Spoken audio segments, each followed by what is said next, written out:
Hey, good morning.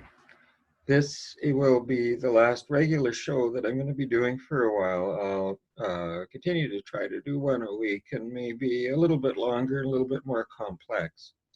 But for the time being, we've done one every school day since school let out in the middle of March. And I don't want people to get sick of me, so absence makes the heart grow fonder. So I'll be back once a week. But today I wanted to end with another Rick Hansen story, one of his Just One Thing uh, uh, descriptions on kind of how to look after ourselves. And so that you don't have to look at me while I read this, I'll give you something to look at that's a little more interesting. And it is uh, it is a good example of how if we pay attention to what's going on right now, we start to see things of incredible beauty. Okay, here we go. So just one thing. Like feeling anxious, fear, worry, those are normal, but they don't have to be your constant companions. So when you are, here is the practice, and that is enjoy the now. And I've talked about that over and over and over again over the last 3 months on how important it is to teach ourselves to be present, to teach ourselves to be mindful. Everything that has happened is no longer with us unless we carry it with us. Uh, Everything that's going to happen isn't real. Anything we think is going to happen is particularly not real. And so the only thing we have is right now. So enjoy the now. Why? There's a profound and miraculous mystery right under our noses. This instant of now has no duration at all. Yet somehow it contains all the causes from the past that are creating the future. Everything arising to become this moment vanishes beneath our feet as the next moment wells up. Since it's always now, it is eternal. The nature of now is not new age or esoteric. It is plain to see. It is apparent both in the material universe and in our own experiencing. Simply recognizing the nature of now can fill you with wonder, gratitude, and perhaps a sense of something sacred. You know, one of the cliches is take the time to smell the flowers. And if you start to take the time to pay attention to what's beautiful right now, right in this minute, you start to be able to see things and experience pleasure that you didn't ever pay attention to before and that you didn't know was there. Further, by coming home to now, you immediately stop regretting or resenting the past and worrying about what's driving towards the future. In your brain, this rumbling and grumbling is called rumination. It's all based in networks along the midline of the top of your head. Well, this helped our ancestors survive. Most of us go way overboard, and rumination is a big risk factor for mental health problems. Like rumination is overthinking and catastrophizing and playing out possible scenarios and going over what happened in the past. Uh, Additionally, through intimacy with the present, uh, moment after moment, you develop a growing sense, a visceral sense in your belly of number one, impermanence. You see the futility and foolishness of trying to cling to anything else other than what's going on right now. The contents of this moment is a reliable source for deep happiness. Second one is interconnectedness. You feel related to a vast network of causes that have shaped this moment, including to other people, like we're connected to other people, we're connected to our own lives, we're connected to nature, we're connected to the universe, everything fits. And if we start to believe that everything fits, that becomes comfortable. We start to feel safe.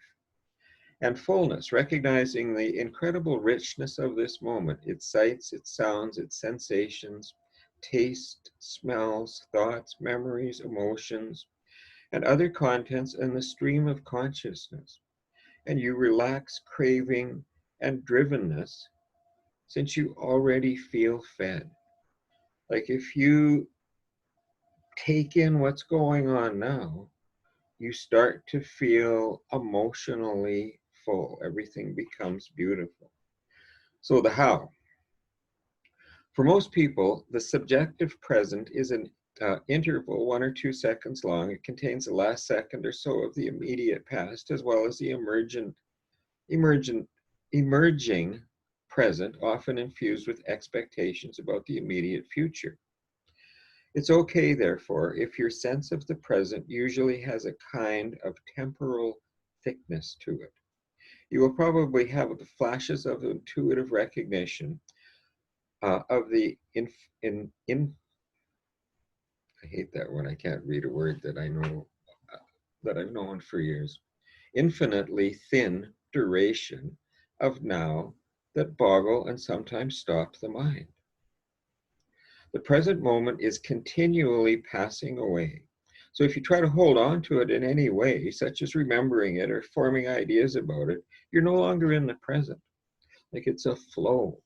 I talked about Thich Nhat Hanh a while ago, about walking, and every time your foot hits the ground, to embrace the thought, I have arrived.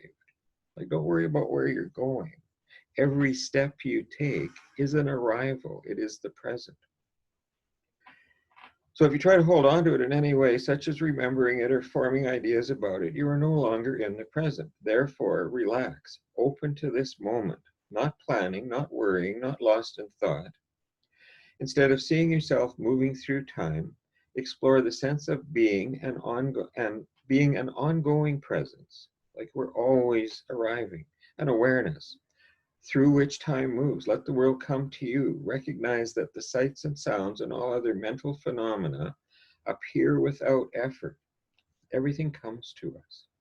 You don't have to do anything to be here now. You're already here. Let go some more. Beware of a single inhalation. Focus on your breath. Don't try to sense or understand it as a whole. Allow yourself to be with this moment of sensation without remembering what was or wondering what will be. The same with a single exhalation. Then, with breathing all together. Letting go, letting go, letting go. Be particularly aware of endings, the sounds changing and thus disappearing in the instant of hearing.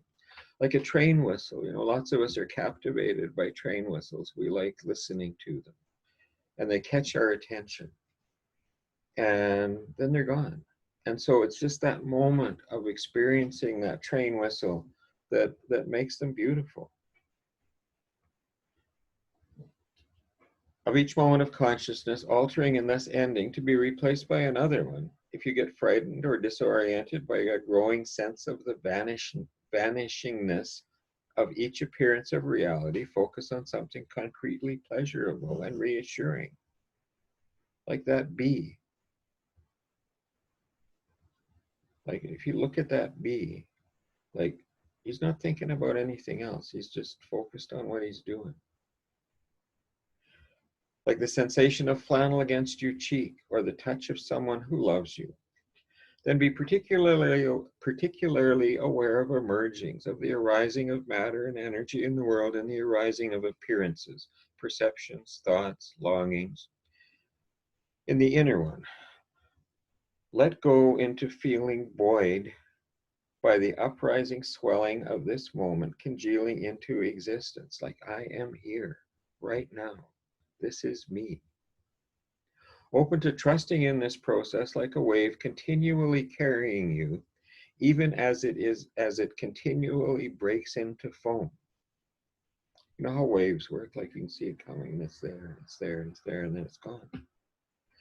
Above all, Open to the enjoyments available in this moment, even if it's a hard one. No matter how bad it is nurturingly remarkable that it is at all. Like there's good in everything. Even if you're angry or upset, there's like something's going on there that's going to be useful. I don't mean this any kind of sentimental rose-colored glasses kind of way. Sometimes what the moment holds is awful, but the nature of the moment, its transience, its interconnectedness, with moments before and to come, is simultaneously emptying out and filling up, and the awareness of it and its contents is never awful itself. And it is, in fact, always unsullied and beautiful. And much of the time, the moment will be filled with rewards overlooked in preoccupations with past or future, such as a dense incoming stream of sights and sounds and tastes and touches. Even a sense of beautiful qualifies of heart, like warmth, compassion, sweetness, friendliness, and love.